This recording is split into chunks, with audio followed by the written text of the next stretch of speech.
Esta semana, Ricardo Araújo Pereira declara-se viral. Pedro Mexia sente-se fuzilado e João Miguel Tavares confessa-se delirante. Está reunido o programa cujo nome estamos legalmente impedidos de dizer.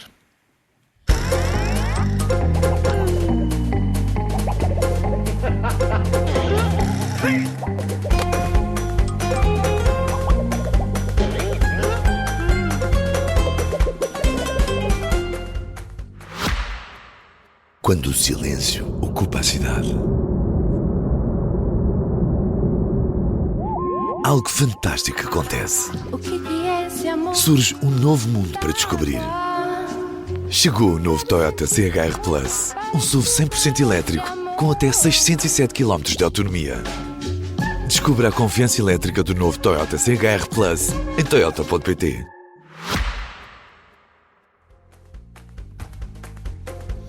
Ora viva, sejam bem-vindos no final de uma semana marcada pela última reunião da concertação social em torno das propostas de alteração às leis do trabalho, já depois da cedência, ou da alegada cedência, dos patrões a algumas das exigências da UGT.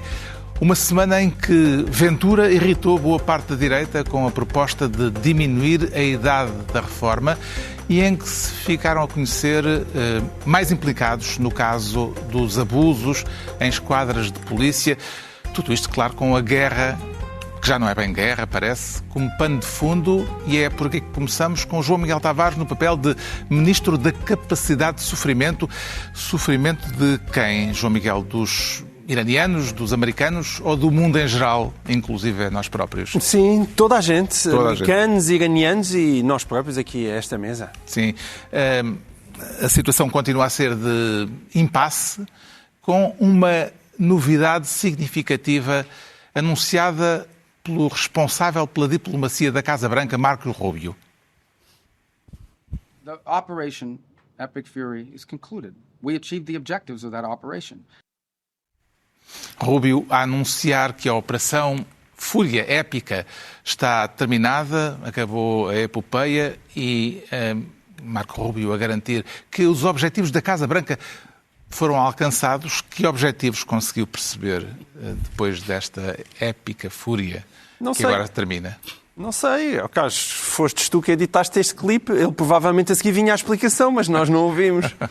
Mas mesmo se tivesse vindo não interessava, porque depois vinha o Trump e dizia uma coisa completamente diferente. Mas o ideal é não saber quais são os objetivos, porque pode dizer sempre que estão cumpridos. Claro. Mas é que não percebo qual deles sequer possa estar cumprido. Exato. Porque nenhum daqueles que foi elencado de facto foi conseguido. Nem certamente a mudança de regime, porque lá estão os ayatollahs na mesma, nem a destruição do arsenal. Nem a questão do arsenal nuclear e de onde é que estão as reservas do urânio. Que essa preocupação, eu percebo, é uma preocupação legítima. Eu sou daqueles que concorda que o Irão não pode ter uma arma nuclear. Mas agora, há um cessar-fogo e tiros em simultâneo. Exatamente. Como é que se compaginam as duas realidades? Isso tem a ver com a capacidade de sofrimento e, portanto, com esse ministério. E isto é muito visível aqui.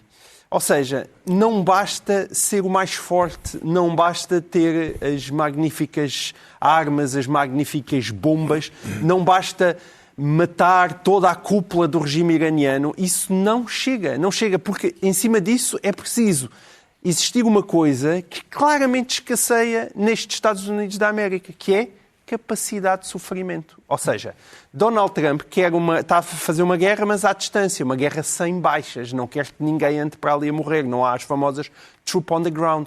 Portanto, aquilo que ele anda à procura é de uma espécie de guerra popular.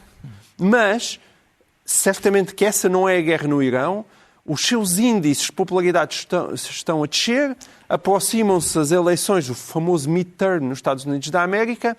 O gás, ele chama-se gas, não é gás, o combustível começa a subir nos Estados Unidos da América e, diante disto tudo, de repente, Donald Trump começa aos poucos a recuar. E quem é que tem mais capacidade de sofrimento? Ou seja, o tempo está do lado de quem? O tempo está do lado do Irão e da liderança iraniana. E é esse o problema. É porque aí existe uma enorme desvantagem para os Estados Unidos da América, que é os iranianos estão a lutar contudo, porque existe um perigo existencial. Aqueles senhores, se caem do poder, não lhes resta mais nada. E, portanto, a capacidade de sofrimento para já, a capacidade de sofrimento das pessoas no Médio Oriente não é equivalente à capacidade de sofrimento nas pessoas nos Estados Unidos da América ou na Europa. A não ser, claro, que os Estados Unidos tivessem sido atacado. Mas é uma guerra muito distante. E como Donald Trump já poderia ter aprendido, se lesse mais livros de história, é muito difícil ganhar guerras quando uma das partes está com tudo. Isso já se viu no Vietnã. Quando uma das partes está com tudo e a outra só está a querer meter o pezinho. Isso não é suficiente. A semana começou com o anúncio daquilo que Trump chamou o Projeto Liberdade, uma operação para forçar a passagem de petroleiros pelo Estreito de Hormuz. Isto foi na segunda-feira. 2 dias depois, na quarta, a Casa Branca fez saber que o Projeto Liberdade estava suspenso. Como é que entende mais este flaga à retaguarda do presidente norte-americano, Pedro Mexia? Sim, foi segunda-feira. É segunda-feira. Por isso é que a questão de cumprir os objetivos, sem sabermos bem quais são os objetivos, é um método ganhador. O Trump está com um olho nos midterms, evidentemente. A população americana, mesmo os votantes republicanos, a guerra não tem grande popularidade. O único objetivo da intervenção defensável, embora não necessariamente assim como está a ser feito, mas o único defensável é a questão do arsenal, de eliminar o arsenal nuclear, que já foi eliminado, pelos vistos. Não há arsenal nuclear. Pois, não. Segundo ele próprio tratou disso. Ele disse que obliterou. Obliterou. E por outro lado... Mas ainda há capacidade material... Não, eu sei. Arsenal nuclear nunca houve. No início. Não, capacidade nuclear. Capacidade nuclear aparentemente... Urânio enriquecido? Não, isso ainda há. Que pode servir para outras... Pronto, é isso. E esse está enterrado.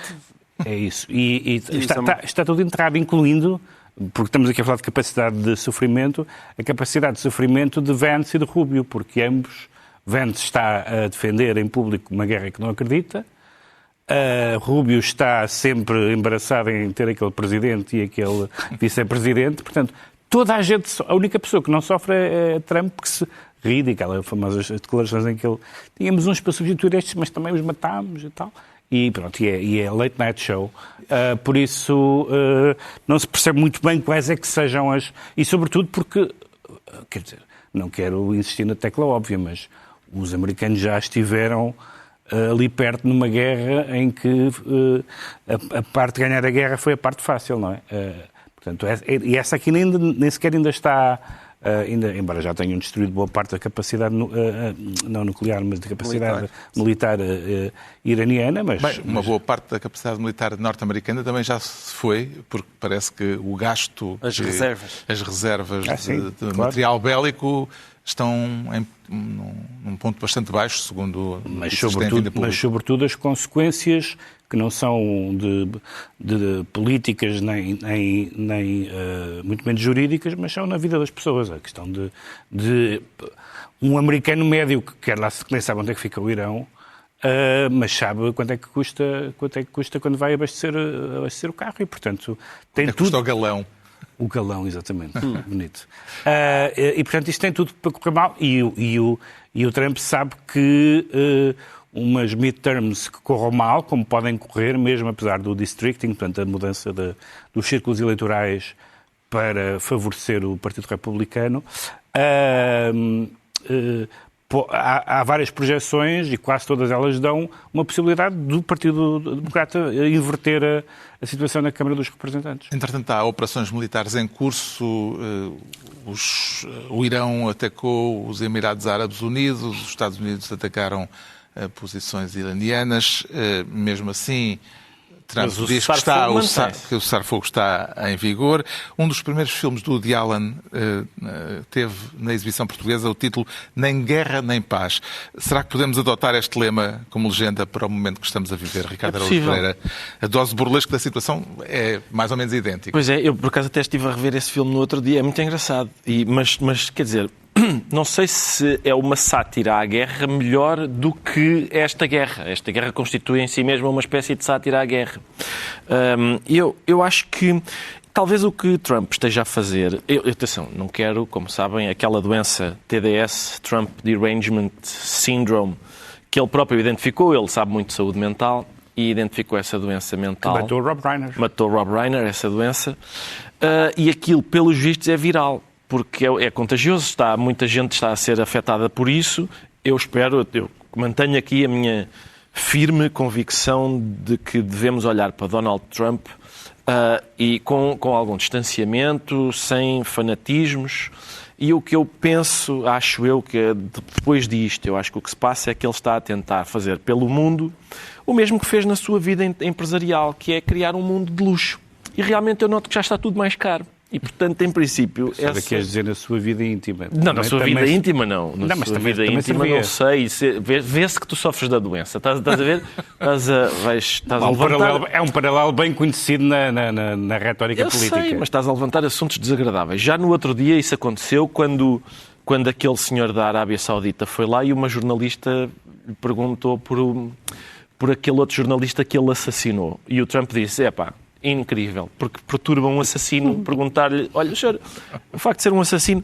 E, portanto, eu acho que o que é curioso nisto é que o Irão, aparentemente, está a ganhar. Fazendo o quê? Nada de especial. Nada de especial. Às vezes chateia um vizinho, manda para lá, faz um barulho, Sim, faz barulho, chateia um vizinho. Bem. Tem, mas de repente... Mas o que eles fazem, exatamente... Não lhes tires mérito. Está bem, mas lá está. Não é preciso, ainda por cima, tem o seu poder interno reforçado pelo ataque dos Estados Unidos... pelos sem vistos, saber quem manda. Sem saber quem manda, é uma rede. Trump esta semana disse que não tem com quem falar. Ligou para lá a perguntar ao Mohamed, ligou para lá. És tu o líder? Quem é o líder? Quem é o líder? Ao Mohamed. Ligou para lá, parece a Guerra do Sol nada. Eu liguei para o Irão, atendeu lá um gajo.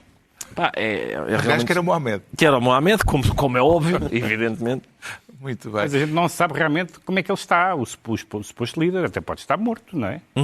Nada impede que ele esteja morto. Sim, é uma coisa opaca.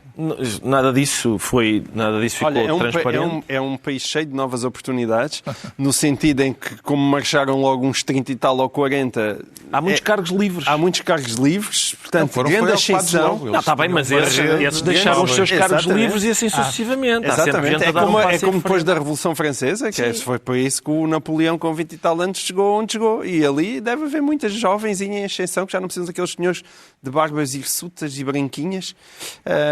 Eles barbas que têm na mesma, mas são barbas novas, digamos assim. E a situação é de nem guerra nem paz, portanto. Entregamos ao João Miguel Tavares a pasta de Ministro da Capacidade de Sofrimento.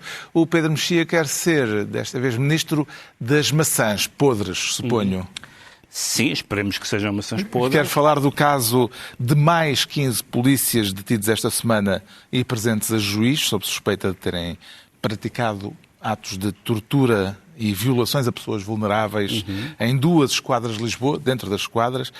Ao todo já há 24 implicados, neste caso. Que reflexões é que isto lhe motiva? Só uma que é aquela que parece que está a ser mais esquecida, que é polícia bom, abusos policiais mau. Pronto, é isto. A minha aula, acabou a aula. É só isto. A ideia de que, evidentemente, há pessoas que acham que a polícia em si é má, querem acabar com a polícia, não sei o que mais, mas é como padres bons, abusos sexuais maus. E causa o mesmo engulho, às vezes, nas mesmas pessoas. E, portanto, dizer que investigar os polícias que cometem atos como atos de tortura, de violação, de abuso de poder e de ofensa à integridade física são atitudes contra a polícia, é absurdo. Ou seja, a polícia não precisa, se quer ser respeitada, espero que seja, de pessoas que fazem isso em número elevado, partilhando no WhatsApp, vitimizando particularmente estrangeiros. E desgraçados, pobres. Exatamente. E o próprio Ministro das Polícias, o Ministro do Interior, que, aliás, já tinha tido responsabilidades nessa área, está a fazer o que qualquer ministro deve fazer no seu lugar e não está a atacar a polícia, como o André Ventura veio logo dizer. Pelo contrário. É esse o próximo ponto. Neste contexto, o Ministro, não do Interior, não das polícias, mas da administração interna... Desculpa, sim, está bem, o Interior, a administração interna. Diz que atos destes na polícia não podem ser tolerados, embora considere que são exceções e não a regra. Disse isto também claramente.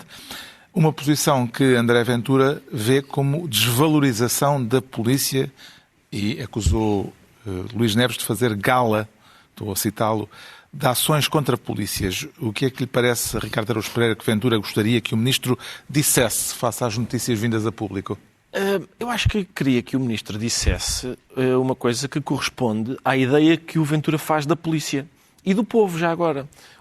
A ideia que o Ventura faz do povo e da polícia é muito ofensiva para o povo e para a polícia. Exato. O Ventura acha que o povo, na verdade, e um polícia é uma caricatura do povo e uma caricatura de um polícia. Ele está mesmo convencido de que o que o povo, por isso é que ele é a voz do povo e o que as pessoas dizem, de que o povo quer 3 Salazares. E depois fica muito surpreendido que o povo se mobilize para dar ao entusiasmante António José Seguro a maior votação de sempre contra ele. Portanto, eu acho que é abusivo tirar a conclusão de que o povo seja a caricatura do povo que o Ventura quer que ele seja. Do mesmo modo, a polícia não é a caricatura da polícia que o Ventura parece imaginar. Pelos vistos, o Ventura acha que a polícia quer gozar de impunidade. Ele não deve ter ouvido o presidente do sindicato, que disse que isto é uma mancha gravíssima na polícia, na reputação da polícia, e que é óbvio que é porque o povo, tanto o povo como a polícia, não acha que há bandidos bons e bandidos maus. Quando os bandidos são da polícia, continuam a ser bandidos. E, portanto... E é particularmente grave porque estão a gozar Exatamente. do monopólio da violência que não está de direito Claro. é atribuído às autoridades. Até porque me parece que a maioria esmagadora da polícia, foi o que disse o presidente do sindicato, a maioria esmagadora dos polícias concordam que a polícia serve para proteger as pessoas de serem violadas e não para violar e espancar, torturar pessoas. Torturar, atenção. E, portanto, isto parece... Eu não sei se lembram, a gente falou disso uma ou 2 vezes aqui, mas a Cristina Sampaio fez um cartoon que sugeria que havia racismo na polícia. Ora, o tipo de vítima que estes agentes escolheram parece indicar qualquer coisa, não é? Se nós os 4 formos presos, por exemplo, no Rato e formos parar àquela esquadra, em princípio ninguém nos faz nada. Mas aqui a identidade destes desgraçados, destas vítimas, parece apontar para qualquer coisa. Ao contrário do que se disse, o cartoon da Cristina Sampaio não diz a polícia é racista. Diz há racismo na polícia. E isso parece-me incontroverso. Há ainda outra questão, que é outra coisa que o Ventura pretende, que é fazer aquela coisa do pois, mas como as más condições dos polícias. Eles têm uma vida e arriscam. Isso não há dúvida nenhuma disso. Os polícias deviam ter melhores condições, aquela carreira devia ser mais respeitada e não há dúvida de que quem escolhe aquela profissão está lá em nosso nome, está a arriscar a sua própria vida para proteger a nossa. Isso não há dúvida nenhuma. Agora, não há nenhuma relação lógica entre então eu não tenho boas condições de trabalho, já sei, só se eu espetar um pau no rabo deste imigrante. Não há nenhuma relação lógica entre uma coisa Não há uma e outra. força de expressão. Isto é um exemplo que está no processo. O Chega, no meio disto, anunciou, entretanto, que vai promover na próxima semana um debate parlamentar sobre as forças de segurança, onde quer questionar o Ministro. O que é que antecipa quanto a este confronto no Parlamento, João Miguel Tavares? Antecipo os argumentos que ele já expôs, muito sofisticados, como foi aqui explicado, provavelmente com mais gritaria e com mais show-off. E eu tenho dúvidas que aquilo, mais uma vez, seja uma abordagem muito sofisticada. Eu também tenho dúvidas que se isto seja necessariamente um caso de racismo. Pode não ser, é simplesmente um caso... Não, porque também vão sem abrigos e toxicodependentes. Está bem, eu esqueci-me disso. É caso... racismo e é classismo, como é evidente. Classismo... Este tipo é um desgraçado, não tem como se defender, é um sem-abrigo. Esse é o ponto. É um sem-abrigo. São os desgraçados. Sim, são os desgraçados. Ou seja, porque se for um sem-abrigo branco, se calhar também é sodomizado. Exato, sem dúvida, não há dúvida nenhuma. São os desgraçados. São os desgraçados que são ali apanhados. E isso é ainda mais chocante, porque evidentemente não é para isso que a polícia serve. Mas eu também tenho muitas dúvidas que o eleitorado do André Ventura, evidentemente quando André Ventura está a tomar estas posições, para aquilo que acha que é um eleitorado imaginário. Exato. Em que vai obter ganho de causa por ter este tipo de posições.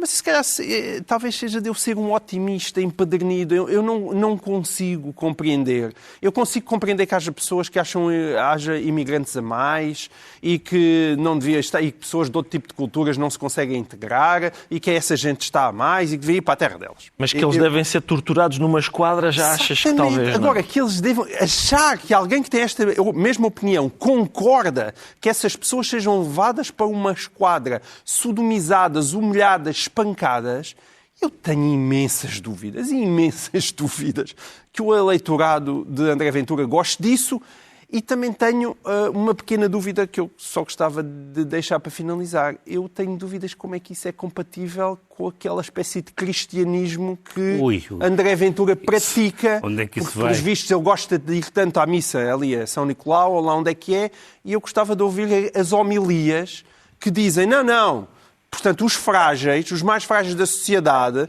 são para levar para a prisão e depois para uma esquadra de polícia e depois serem espancados e torturados. Não sei qual é o versículo. Sabes a que missa é que ele não vai? À missa dos Papas, deste e do anterior. Nessa missa ele não vai, com certeza. O Pedro Mexia fica então ministro das maçãs. Agora é a vez do Ricardo Araújo Pereira se tornar ministro dos incidentes, para um pequeno ramalhete de situações que estão a empancar a justiça por boas razões ou sem razão que se perceba, Ricardo? É, de facto, um florilégio um cacharolete. Um cacharolete de casos interessantes. Carlos, por exemplo, portanto, esta semana toda a gente... É isso que eu temo, é que as pessoas estão a dar tanta atenção ao processo Marquês que percam de vista que... Já ninguém está a dar muita atenção. Quer dizer, mantém-se, e esta coisa é uma coisa folclórica, não é? De todas as semanas o Sócrates recusa um advogado, depois recusa um juiz, depois há de recusar o banco dos réus porque é desconfortável. Mas não é giro ele não ter advogados, mas tem gente para descrever as providências cautelares. Quem são os tipos que costumam fazer providências cautelares? Mas há aqui um processo... O que aconteceu esta semana foi há 2 ou 3 coisas. O processo secundário da Operação Marquês, que é um em que só está... José Sócrates e Carlos Santos Silva, em que a acusação é 3 crimes de branqueamento de capitais. O juiz-presidente desse coletivo de juízes que ia julgar esse caso foi nomeado para um cargo, para o Conselho Superior da Magistratura, e, portanto, é preciso aguardar a nomeação de um novo juiz. Estamos a aguardar. E com isso, com o tempo que vai passando... Como sabemos, há uns prazos lá na Justiça e não sei o quê, e há uns riscos de prescrições. Há outros casos. É o que acontece. Há outros casos. O que é que achas do bastonário ter ido ver o musical? Ter ido verificar, como é que era? Ver na primeira fila um aviltante espetáculo. O autor... Aviltante é uma palavra de Sócrates. Sócrates, é. O autor do espetáculo é o meu antigo colega Henrique Dias, que fez imediatamente um anúncio publicitário a dizer assim: vem aviltar connosco, vem assistir a este... Isso que é uma coisa que os humoristas fazem, que é, está bem. Tudo serve para croquetes. Exatamente. Depois, houve esta semana ainda o caso do BPN. A gente às vezes esquece do caso do BPN, porque esta malta está aqui ligada ao PS. Sim. Então, e malta que estava no BPN, que era ligada a um outro partido? Mas a maior parte das pessoas pensa que já faleceu. É como aquelas pessoas que já desapareceram do espaço público há 20 anos e nós estamos convencidos que morreram, mas não, afinal... Não, isto existe. Mas nestes casos já morreram várias pessoas. Exatamente. O principal responsável... É possível que o processo sobreviva a todos os seus arguidos. Exatamente. E aquilo que se passa... Eles é que prescrevem, não é o processo. Neste âmbito, portanto, temos burla e fraude fiscal. Isto começou a ser investigado em 2008. Eu noto, já agora recordar que estamos em 2026, eu faço por recordar isso. E, portanto, já houve várias condenações, mas sucessivos recursos. O último recurso tem de ser apreciado pelo Tribunal Constitucional e está lá com caráter de urgência desde 2023. Qual é o problema? É que a juíza conselheira que é contestada, houve um incidente de recusa sobre uma juíza conselheira, que é isso que vai ser apreciado, ela já se reformou. Já está reformada. Já não... E é um incidente de recusa. Eu gostava de ir lá. Eles deviam fazer visitas guiadas ao Tribunal Constitucional e eu dizer assim: mostre-me onde é que está o dossiê Este que está urgentemente à espera de mostra-me onde é que ele está, só para eu ver, olha, onde estão lá aqueles está do ele. Ministério Público que nem sequer são analisados. Exatamente. Mas ela, ao reformar-se, recusou a recusa. Recusou a recusa. Eu quero ver onde é que está essa pilha de papéis que estão Continua a seguir urgentemente o à espera de caso- ser apreciados. O caso Marquês, a dança de advogados de Sócrates, João Miguel Tavares. Eu continuo, mas por dever de ofício. Eu hoje em dia, até porque... Até o João Miguel Tavares já está farto. Não, eu já estou farto até porque eu escrevo livros sobre o homem, portanto eu tenho razões maiores para estar farto. Mas eu já sinto Já quando... foi ao musical? Não fui, mas vou agora. Vou ao último dia, ficas a saber, do musical, porque tenho curiosidade em ver. Tenho curiosidade também para ver se a casa está cheia, porque eu até o musical duvido que tenha sido um grande Atenção, sucesso. paparazzi. porque- Acho que foi. Acho que é Foi um grande sucesso? Sim, É? sim, acho que sim. É porque acho que acaba agora e não continua, Está não é? bem, mas cumpriu uma temporada. Sim, mas é um bastante- mês. Pá. Para Tá mim, um bem. sucesso é a americana. Está lá 2 anos. É a lá féria. Passa por mim no Recio. Estás 2 anos. Atenção, o musical de Sócrates merecia. Pelo menos o musical de Sócrates devia continuar em cena até o processo acabar. Eu acho que ele agora... Acho que era o mínimo. Eu acho que agora vai andar em itinerância. Por isso que acaba em Ainda Lisboa. bem, ainda sim. bem. Fico muito Acaba, contente. chega ao fim. Mas vou ver, porque Aliás, ainda não Sócrates opino. também anda em itinerância. Mas eu sou daqueles que, quando falo do Sócrates, eu sinto que o pessoal já está muito enjoado. Não sou só eu. Ontem dia estava a ouvir o Miguel Pinheiro no Observador e ele também estava lá a fazer o seu bom, mau e o vilão. E também começou a falar de mais estes incidentes e ele também já pede desculpa. Eu sei que pronto, lá venho outra vez falar de Sócrates. E todas as pessoas que falam de Sócrates já sentem esta coisa de eu peço desculpa por incomodar, mas tenho de falar nisto. Mas é que temos mesmo de falar nisto. E o facto de nós sentirmos que temos necessidade de pedir desculpa por incomodar não é bom. Mostra como isto está estragado e podre. Que relações é que tira destes diferentes incidentes de recusa, Pedro Mexia? Tu és um jurista. Porque há recusas e escusas às pessoas que dizem bem, eu não posso ler dezenas de milhares de páginas em 10 dias, não é, que eles têm. Há um caso muito engraçado que é o caso agora desta segunda fase do Sócrates, desde que deixou de ter advogado. Portanto, ele diz assim, no meio de um advogado oficioso, e ele diz, eu não vou continuar com este advogado, eu não quero este advogado. O advogado É o ensinamento de escusa, mas é escusa de vir. E escusa de vir. E depois da escusa ele diz assim, não tenho advogado. E depois é a mesma coisa, repete até a exaustão. Portanto, ele usa todos os advogados. Portanto, ele das duas uma. Ou aceita um advogado que lhe é nomeado, ou contrata um advogado que é próprio. Pedro, mas não é fascinante ele estar a recusar advogados e depois estar a interpor providências cautelares que evidentemente são escritas por advogados. Portanto, ele não tem advogados no processo, mas tem advogados para interpor recursos. Eu acho que já tem aquele livro de modelos de recursos e de incidentes processuais. Depois, a essa altura, uma das senhoras que é nomeada é do Chega e pede escusa por causa disso. Pedro, ele não teve paciência para escrever a sua tese de mestrado. Achas que vai ter paciência para escrever as suas providências cautelares? O Ricardo Araújo Pereira fica então Ministro dos Incidentes. Estão entregues as pastas ministeriais por esta semana. Altura para sabermos porque é que o João Miguel Tavares se declara delirante. E voltamos a um protagonista político de que já falámos há pouco. Que sinais de delírio identificou esta semana João Miguel Tavares em André Ventura, que é ele o protagonista? Sim, André Ventura, aconteceu algo muito particular esta semana que foi interessante de ver, porque evidentemente há sempre muita gente a bater em André Ventura, nunca lhe faltou isso. Mas, por causa de uma ideia espetacular que ele teve, há uma direita que seja contra as linhas vermelhas, seja mesmo a direita a favor das linhas vermelhas, sempre lhe bateu com muito mais fervor, mas mesmo a direita que está contra as linhas vermelhas, que acha que isso não faz sentido, que quando uma bancada parlamentar tem a dimensão da do Chega, essa bancada parlamentar não pode ser ignorada.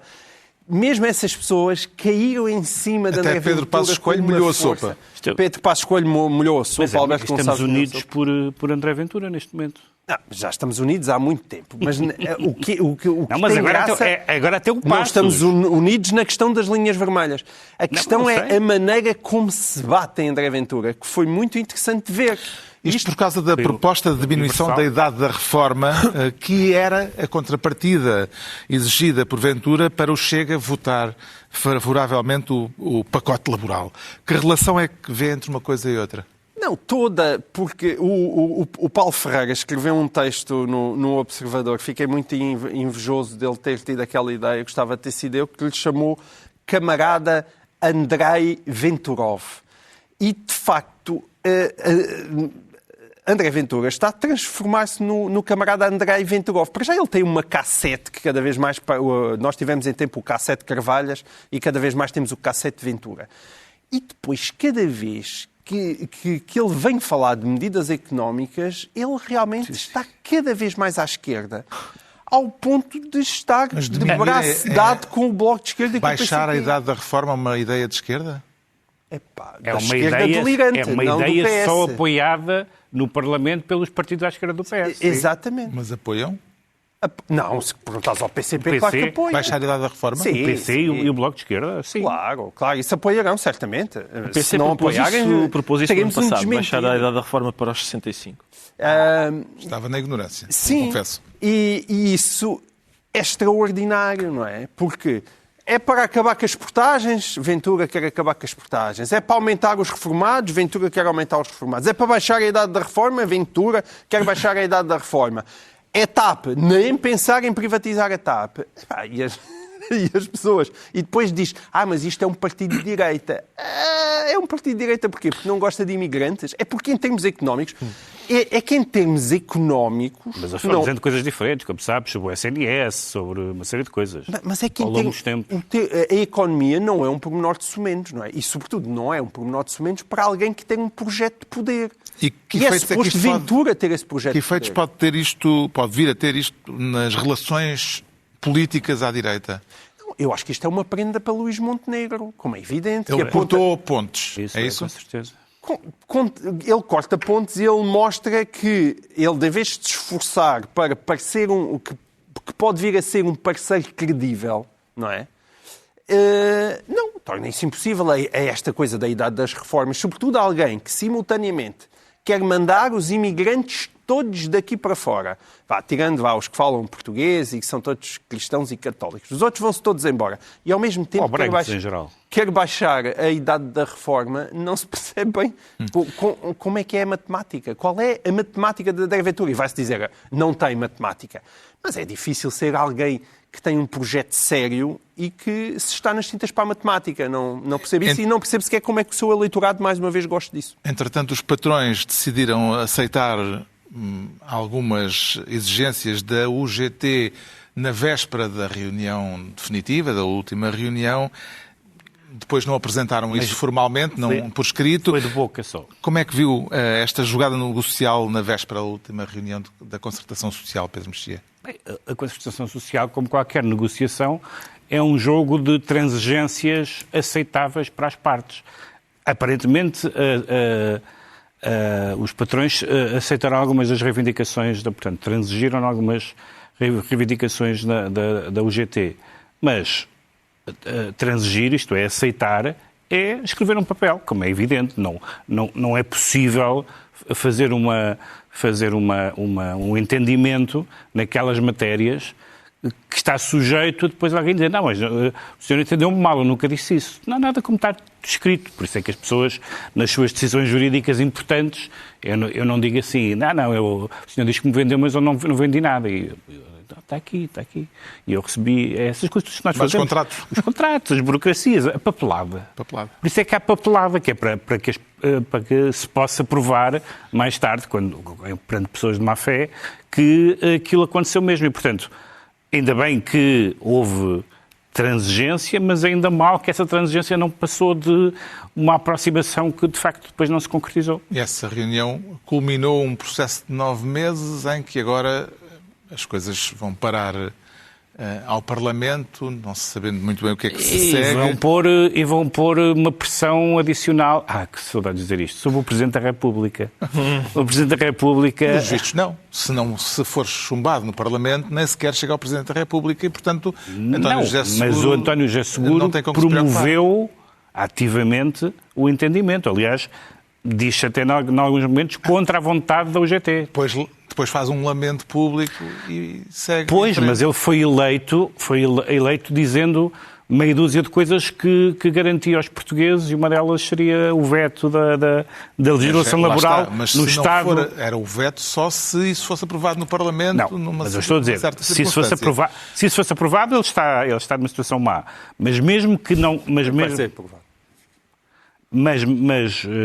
Mesmo neste momento, já foi uma promoção ativa de um diálogo e de uma concertação que, de facto, não aconteceu. Porque ele achava que a UGT seria sensível aos argumentos.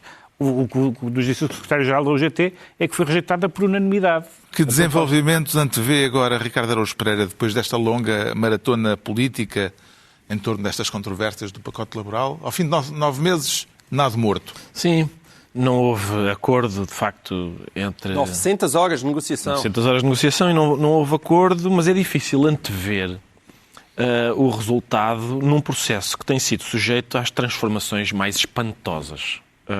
Por exemplo, o André Ventura é a primeira pessoa em que se verifica uma transformação espantosa, porque lembra-se qual era a objeção do André Ventura ao pacote laboral.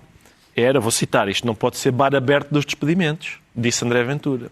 Mas agora André Ventura diz, se a idade da reforma baixar, a gente aprova o pacote laboral. Ou seja... Que não há bar mais aberto do que esse. O bar aberto dos despedimentos nós deixamos passar se a idade da reforma descer. Depois, outra transformação espantosa foi nas pessoas que diziam que era óbvio que, havendo uma maioria à direita, devia haver uma conjugação de esforços entre o PSD e o Chega. Pedro Passos Coelho veio esta semana dizer que se calhar foi um bocadinho ingênuo, porque afinal não dá. Todo o observador começou aos gritos a dizer então, mas este senhor afinal não pode ser, afinal não dá para fazer, não se pode confiar neste senhor. O João Miguel há bocado estava a perguntar, mas ele dizia que era um partido de direita, então afinal o quê? É só porque não gosta de imigrantes? E é realmente uma boa hipótese. Porque, de facto, se é verdade que ele é estatista na economia, qual é a hipótese dele ser de direita? É nos costumes. E nós, nos costumes, sabemos o que é que ele pensa sobre imigrantes, sobre Deus, pátria e família, sobre todas essas coisas. E, portanto, o que é curioso é que essa direita nunca achou que isso identificou, ele deve ser dos nossos, porque ele está a dizer estas coisas. O racismo, a alarvice, as inclinações autoritárias nunca serviram para dizer assim, calma, com este senhor nunca. Mas agora, à idade da reforma, sim. Desculpe lá, então se isto... Assim, uma coisa era quando o Chega for poder... É uma objeção vai dar prisão a ofender ponto. Magistrados. É uma objeção inteligente, mas tu tens aí só uma coisa em que eu acho que falha, que é... Embora o racismo e o discurso anti-imigrante sejam tudo isso que tu descreveste, esses elementos, a questão da anti-imigração, reflete a chamada de atenção para um problema que realmente existia. Que é o facto de tu realmente tiveste uma imigração descontrolada que não existia. Que note-se, que não existia quando o Chega nasceu. Ou seja, ainda por cima é um problema que o António Costa lhe ofereceu. Era apontar para um problema e sugerir uma solução para ele, que era confiná-los num prédio, coisas desse tipo. Certo. Mas quando tu vais para a questão da economia, tu aí estás a fechar os olhos a um problema, que são coisas completamente diferentes. Mas isto aqui é importante também dizer o seguinte. À direita, sendo justo, a direita, às vezes, pessoas à direita, identificam, e bem, um vício da esquerda, que é apontar fascistas em todo lado. É fascista, este é fascista, aquele é fascista, e eles fazem uma lista. E realmente, se a gente vai ao Google, já alguém chamou fascista ao Passos Coelho? Já. Já alguém chamou fascista à Thatcher? Já. E a mim? É toda a gente. Não há ninguém de direita que nunca te chamaram. Também já te chamaram fascista. Mesmo a gente de esquerda é possível. O Mário Soares também. Mas, por exemplo, a Margaret Thatcher, há aquela história conhecida em que o Paulo Portas vai a Londres falar com a Thatcher e diz, olha, que não percebo, a sua popularidade está em alta, porque o taxista que me trouxe aqui disse muito bem de si. E ela disse-lhe, os taxistas são fascistas em toda a parte do mundo. Ou seja, ela não está a dizer que é fascista, mas está a verificar uma coisa que é fácil, que é fascistas têm tendência para me apreciar. Não há dúvida nenhuma disso. Mas a questão é a seguinte, isso é tudo verdade, que às vezes a esquerda tem esse hábito, que é este tipo é fascista, aquele é fascista, qualquer pessoa que seja que vá do centro-esquerda, às vezes incluindo para a direita, é tudo fascista. Mas às vezes as pessoas também esquecem que o inverso também é verdadeiro. A quantidade de gente que é comunista, vista do lado direito, este é comunista, aquele é comunista, o outro é comunista. Agora até o André Ventura é comunista. É uma coisa refrescante. Camarada Venturov. Exato. Está esclarecido porque é que o João Miguel Tavares se declara delirante, o Pedro Mexia diz sentir-se fuzilado, para falar de um novo motivo de atrito entre o Papa e Donald Trump, depois de Trump ter recuperado os pelotões de fuzilamento para condenações à morte. Atribui significado político, Pedro Mexia, às declarações de Leão XIV, declarações que ele fez a condenar a pena de morte nesse mesmo dia, no dia em que Trump assinou a ordem para voltar a instituir pelotões de fuzilamento? Tem bastante relevância. Basta dizer que quando nós vemos os países que praticam a pena de morte, vemos ditaduras, estados totalitários, regimes detestáveis, e os Estados Unidos é o único país, não vou dizer civilizado, porque o Irão é certamente um país civilizado, mas... Mas agora há este adicional. Agora foi a reintrodução do fuzilamento. Ele não... O Netanyahu não pode ter nada que o Trump não queira também. Portanto, agora quer fuzilar pessoas. E o Papa Leão XIV limitou-se a dizer, coisa que aliás basta aos Papas reproduzir a doutrina, que é dizer, não, em relação à guerra, nós somos pela paz e pelas tentativas todas possíveis para evitar a guerra. Doutrina católica de sempre. Não, nós achamos que a guerra pode ser justa, mas nem todas as guerras são justas. Doutrina católica de sempre. Não, a pena de morte é condenada, aí gostava de dizer de sempre, não é verdade, e mesmo nos últimos anos nem sempre foi afirmada com tanta franqueza. Mas o Papa disse claramente que a vida não perde dignidade pelas pessoas terem cometido os atos que levam a ser condenadas à morte, e portanto, assim como se criticam os fuzilamentos no Irão, também tem de ser criticados os fuzilamentos nos Estados Unidos. Numa frase, Ricardo, como é que interpreta esta decisão de Trump de reinstituir pelotões de fuzilamento? Eu acho que vem na sequência daquela promessa que ele fez de destruir uma civilização que, em princípio, é a nossa. A nossa tinha evoluído para, enfim, para nós acharmos que coisas como pena de morte... Mesmo o Papa veio criticar, a instituição a que o Papa lidera já teve uma posição bastante diferente sobre a pena de morte, mas hoje tem esta, que eu saúdo.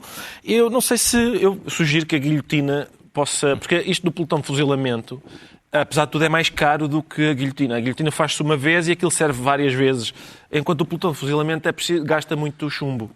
Também numa frase, isto pode desgastar a imagem de Donald Trump junto dos católicos, já está, dos cristãos americanos? Acho que sim, certamente mais até do que os democratas. Acho que o Papa aí pode ter um papel e, sobretudo, quer celebrar o facto de os Papas estarem cada vez mais centrados naquilo que interessa. Porque eu passei a minha vida a crescer com a teologia do Pirilau. Quero saber o que é que nós fazemos com o Pirilau. Onde é que podíamos enfiar, se podia utilizar um carapuço ou não. Eu tenho saudades disso, sabes? O forte tema evangélico do látex. Exatamente. Isso foi ultrapassado e ver um Papa centrado no essencial é muito bonito ver. Já sabemos porque é que o Pedro Mexia se considera fuzilado. Agora vamos tentar perceber... Rapidamente.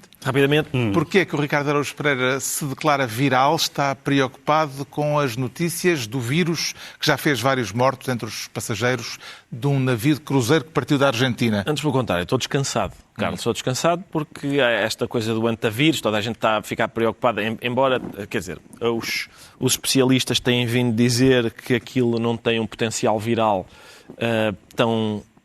intenso como o coronavírus, é uma coisa bastante diferente. Ainda assim, estou tranquilo porque vamos supor que de facto está ali a germinar uma nova pandemia. Eu acho que eu não tenho medo, pois vai ficar tudo bem e até vai ser bom para a humanidade, que vamos ficar até mais próximos uns dos outros. A natureza está zangada connosco e está-nos a dar este tal que acaba por ser merecido. Quem imagino que também que terá ficado preocupado é o Pedro Mexia, que sempre desejou fazer um cruzeiro. Uma viagem de cruzeiro. Aquelas pessoas são duplamente castigadas. Primeiro vão para um cruzeiro e, em segundo lugar, apanham uma pandemia. Realmente é uma desgraça total. E o tipo de pandemia, porque aquilo parece que é preciso inalar vapores de cocó de rato. Coitado, sim. Não sei que cruzeiro era aquele. Chegámos aos livros. Eu trago esta semana uma obra fascinante e de grande folgo, aliás pesada, é um dicionário global das heresias. O conceito de heresia, é sabido, tem origem no universo religioso cristão. As heresias são os desvios a uma leitura ortodoxa estabelecida pela Igreja Católica. A palavra foi ganhando, no entanto, outras ramificações e acabou por passar para outros campos também. Por isso falamos hoje de ortodoxias de diversos tipos, não apenas de âmbito religioso, ortodoxia económica, ortodoxia política e até ortodoxia artística, o que significa que, havendo um ponto de vista ortodoxo, surgem naturalmente os desvios, a que podemos chamar desvios heréticos. E é por isso que neste dicionário encontramos entradas, por exemplo, para liberalismo ou para comunismo. Mas, claro, a maior parte da obra é uma obra coordenada por José Eduardo Franco e Porfírio Pinto. A maior parte é dedicada a heresias religiosas que vão dos cátaros aos adventistas, para citar exemplos, dois dos exemplos mais famosos. Como já disse, a organização do livro, além de alfabética, é cronológica, isso é um aspecto interessante, começando na época antiga, do século I ao século VIII e viajando até à contemporaneidade, portanto, de A a Z em cada uma destas épocas, e é assim que se organiza este dicionário global das heresias, teologia, cultura e literatura, coordenação de José Eduardo Franco e Porfírio Pinto, edição Afrontamento. O João Miguel Tavares traz um ensaio político desta vez. Sim, este chama-se Hiperpolítica. O Anton Jäger tem a curiosidade, ele é belga, mas fez a carreira toda em Inglaterra e estudou naquelas universidades muito respeitáveis, Oxford e tal, e ele vem da esquerda, portanto, ele é um intelectual de esquerda, mas parece-me que ele tem uma intuição muito boa em relação àquilo que é o nosso presente. Aquilo que ele chama a hiperpolítica é uma espécie de paradoxo que nós estamos a viver neste momento, em que há grandes ondas de entusiasmo político e até de reivindicações, muitas indignações, mas que depois permanecem numa espécie de estado gasoso, que como ele descreve, é uma politização extrema que nunca se traduz em ações políticas concretas, porque os partidos estão cada vez mais abandonados, os sindicatos estão cada vez mais vazios e, portanto, as coisas permanecem no ar. Aliás, o pós-título desta hiperpolítica é uma análise sobre o fenómeno da politização extrema sem consequências políticas. Acho que vale imensa pena, acho que ele intuiu aqui alguma coisa fundamental, embora a sabedoria popular já deu um nome a isto, que é cão que ladra não morde.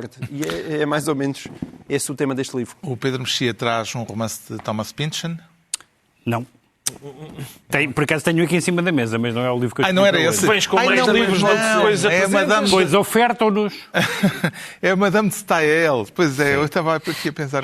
que foi uma figura muito importante no século XIX, passagem do século XVIII para o século XIX. Ela, na verdade, viveu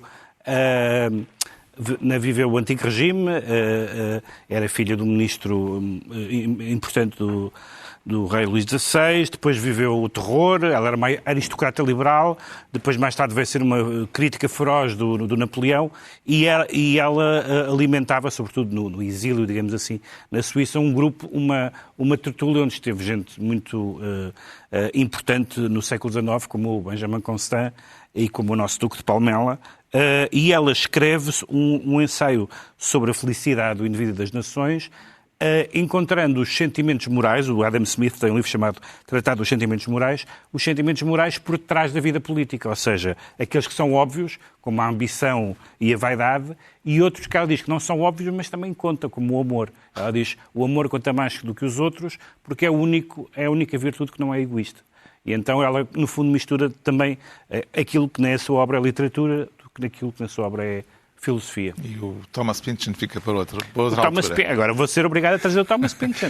O João Miguel Tavares, uma vez que lhe deu para o ensaísmo, deixou o espaço dos bonecos para o Ricardo Araújo Pereira. E eu trago orgulhosamente bonecos porque chegou aquela altura do ano, Carlos. Chegou a altura do ano em que o cartunista António Antunes, o famoso cartunista do Expresso que assina António, repete o seu exercício de resistência, que é organizar uma gala e uma exposição sobre os cartoons do ano em Vila Franca de Xira. E aqui temos 2 livros que ele conseguiu editar este ano. Um de caricaturas desta cartunista espanhola chamada Maria Picasso, que faz uma coisa interessante, que é ela com formas geométricas. As caricaturas dela são muito...